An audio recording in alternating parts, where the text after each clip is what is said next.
Hello বন্ধুরা, তোমরা সবাই কেমন আছো? আশা করি ভালো আছি, সুস্থ আছো। তো আমিও ভালো আছি।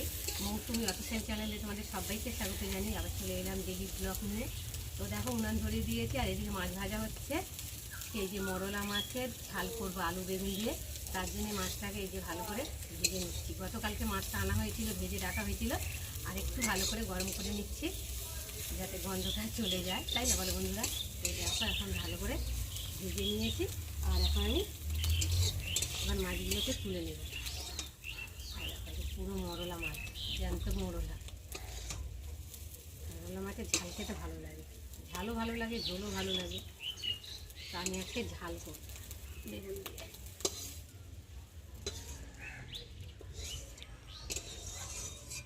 দেখো, মাছটাকে ভেজে তুলে নিয়েছি আর এখন কড়াতে তেল দেব।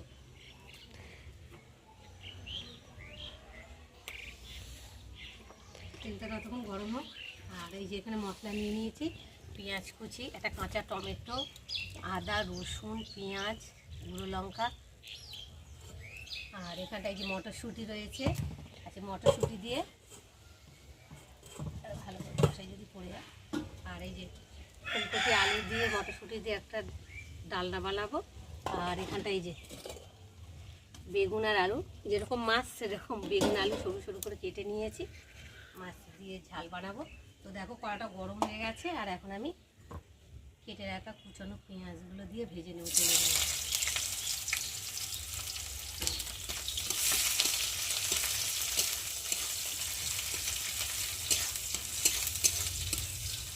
এবার দিয়ে দেবো রসুন। রসুনটা তেলের মধ্যে না দিয়ে নিলে না রসুনের একটা কাঁচা গন্ধ বেরোবে, ভালো লাগবে না খেতে। ওই জন্য পেঁয়াজের সাথে একসাথে ভেজে নেব।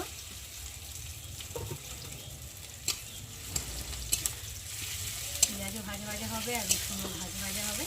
আর এখন আমি ভালো করে ভেজে নেব। দেখো, ভালোভাবে ভাজা হয়ে গেছে, রসুনের গন্ধটাও বেরিয়ে গেছে। আর এখন এই যে ভেজে রাখা আলু আর বেগুনটাকে দিয়ে ভালো করে ভেজে নেব। যেমন মাছ তেমন সবজি কেটেছি, সরু সরু করে আলু, সরু সরু করে বেগুন। দেখো, এই মাছটা না ভীষণ মানে ঝাল খেতে ইচ্ছা করছে, ওই জন্য খুব ঝাল দিয়ে করবো। আর এখন ভালো করে বেগুনটাকে ভেজে নেব। আলু বেগুনটা না ভেজে নিলে না তেলের মধ্যে টেস্ট হবে না খেতে। যত ভেজে ভেজে করবে তত টেস্ট হবে। তো বন্ধুরা চলো ভেজে নেবো। বন্ধুরা আলু বেগুনটা বেশ ভালোভাবে ভেজে নিয়েছি। আলু বেগুনের কালারটা অনেকটা চেঞ্জ হয়ে গেছে। আর এখন আমি দিয়ে দেবো পরিমাণ মতো নুন, দিয়ে দেবো হলুদ গুঁড়ো,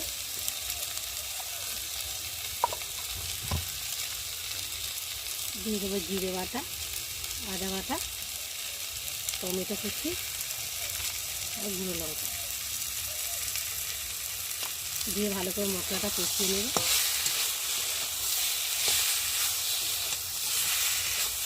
যতক্ষণ না মশলাটা কাঁচা গন্ধ যাবে ততক্ষণ কষাবো। যেহেতু আলু বেগুনটাও সুন্দরভাবে তেলের মধ্যে কষিয়ে নিয়েছি, আর এখন মশলাটাও কষিয়ে নেব।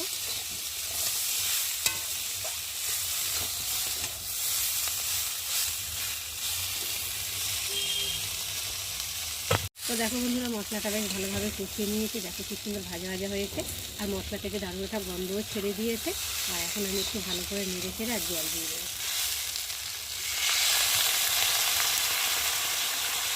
অল্প করে জল দেবো, যেহেতু কষাতে কষাতে বেগুন আর আলুটা সেদ্ধ হয়ে গেছে আর মাছ তো মিষ্টিটা মাছে। এই দেখো বেগুন, এই দেখো আলু দেখা যাচ্ছে সেদ্ধ হয়ে গেছে। আর একটু দেবো।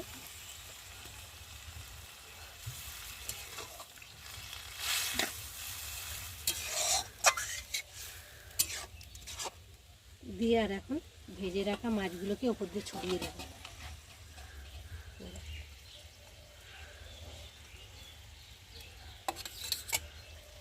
দিয়ে আর একটু ভালো করে উপর দিয়ে ছড়িয়ে দেবো। দেওয়ার পরে আর এখন আমি ঢাকা দিয়ে ভালো করে ফুটিয়ে নেব। দেখো বন্ধুরা, মাছটা দিয়ে ঢাকা দিয়ে দিয়েছি আর এখন ঢাকাটাকে খুলবো। তো দেখো ঝোলটা অনেকটাই শুকিয়ে গেছে আর মাছটা উপরে রয়েছে। আর এখন আমি মাছটাকে একটু ভালো করে নেড়ে দেবো আলু বেগুনের সাথে। দেখো একটু ধনে পাতা দিলে ভালো হতো, ধনে পাতাটা নেই যদিও, তো তার জন্য আমি ধনে পাতাটা দিলাম না। একটু ভালো করে নেড়ে দেবো।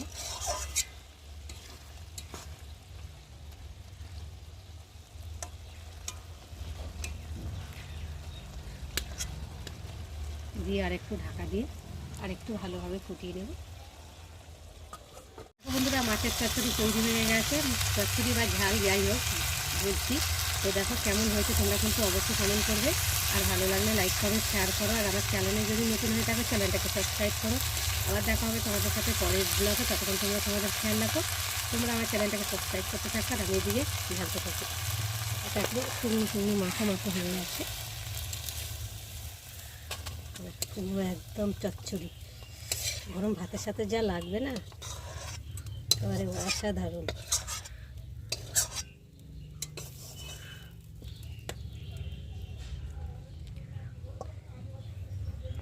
তো দেখো বন্ধুরা, খেতে বসে গেছি। আর ভাতের মধ্যে আলু সিদ্ধ, ডিম সিদ্ধ দিয়েছি, পেঁয়াজ, শুকনো লঙ্কা আর রসুন ভালো করে ভেজে আর এখন মাখছি। গরম ভাতের সাথে যা লাগবে না, তো এই দেখো মাখতে শুরু করে দিয়েছি। আর আজকে রান্না হয়েছে, ফার্স্টে দেখাই, ভাত গরম গরম। আর এখানে ফুলকপি, আলু, মটরশুঁটি দিয়ে তরকারি। আর চুনো মাছের রেসিপি তোমাদের সাথে শেয়ার করেছি। কেমন হয়েছে তোমরা কিন্তু অবশ্যই কমেন্টে জানিও। আর এই যে এখন ভালো করে মেখে নিয়েছি, আর এখন ভাত দিয়ে খাবো। তোমরা কারা কারা পছন্দ করো আলু ডিম সেদ্ধ ভাত মাখা, অবশ্যই কিন্তু কমেন্টে জানিও। চলো এখন মেখে নিই, খেয়ে নিই, আবার দেখা হবে তোমাদের সাথে। টাটা।